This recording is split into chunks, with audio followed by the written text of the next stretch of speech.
malgré Alichot et la Halachot, Hazak ou Baruch, Besorot Tovot. On est le 10 dans le mois d'Av. C'est vrai, vous allez me dire encore une année 1955 ans qu'on attend le troisième temple et on l'a pas eu hier. Mais c'est pas pour cela qu'il faut lâcher justement. La paracha qu'on va lire ce Shabbat, Va et Hanan, tout le monde la connaît bien, surtout ceux-là qui habitent à Natania, c'est la même valeur numérique de Natania. 515 prières que Moshe Rabbeinu a prié pour entrer en Israël. Et même si Dieu il avait dit tu passes pas, il n'a pas abandonné Moshe Rabbeinu jusqu'à que Dieu il a dit Ravlach, stop, arrête. Rabbi Nachman de Breslev, on le cite chaque année quand on arrive à cette paracha, il dit nous on a un avantage que Moshe Rabbeinu il n'avait pas. Moshe Rabbeinu comme il parlait avec Dieu, Dieu il pouvait le dire stop. Nous, on ne parle pas avec Dieu, donc personne ne peut nous stopper. Donc Rabbi Nachman de Breslev, il dit, de là on apprend que chaque chose que tu n'as pas eue, ou que tu n'as pas prié du tout, ou que tu n'as pas prié assez.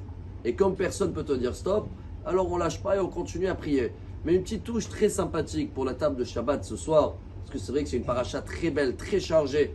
On est en plein testament de Moshe Rabbeinu. On a les 10 commandements, le schéma, on a une haftara avec beaucoup de consolation. Mais ça m'a travaillé souvent. Pourquoi ce chiffre 515? Bon, vous allez me dire, c'est la valeur numérique de Vaet Hanan. Vaet Hanan, le prochain mot, c'est elle, c'est 31. Peut-être il a fait 31 et pas 515 prières. Alors le Plei Yoshua, un grand rabbin chassidique, il dit qu'en fin de compte, ces 515 prières, c'est juste les calculs de prières qu'il a fait Moshe Rabbeinu à partir du 15 Av. Parce que c'était là où il y avait la guerre avec Sihon et c'est là où Dieu il a annoncé ça y est, maintenant il faut commencer le testament, tu vas pas rentrer. À partir de ce jour-là, donc depuis le 15 Av jusqu'à le 7 Adar, vous allez compter les journées qu'il y a, c'est à peu près 200 jours. Il y a 3 prières par jour, ça fait à peu près 600. Mais si vous enlevez tous les Shabbats qu'il y avait au milieu, voilà 20 et quelques Shabbats, parce que Shabbat, on ne peut pas prier et demander à Dieu des choses personnelles. Vous allez arriver pile poil à 516. Vous allez me dire, oh quoi, on arrondit? Non, on n'arrondit rien du tout. Parce que Moshe Rabbeinu, il est décédé le 7 Adar, c'était un Shabbat, l'après-midi. Donc la prière de samedi soir, il manquait, ça fait 515 prières. Ce qui veut dire pour nous, Rabotai, c'est quoi les 515 prières qu'il a prié Moshe? C'est les mêmes prières que nous on prie tous les jours.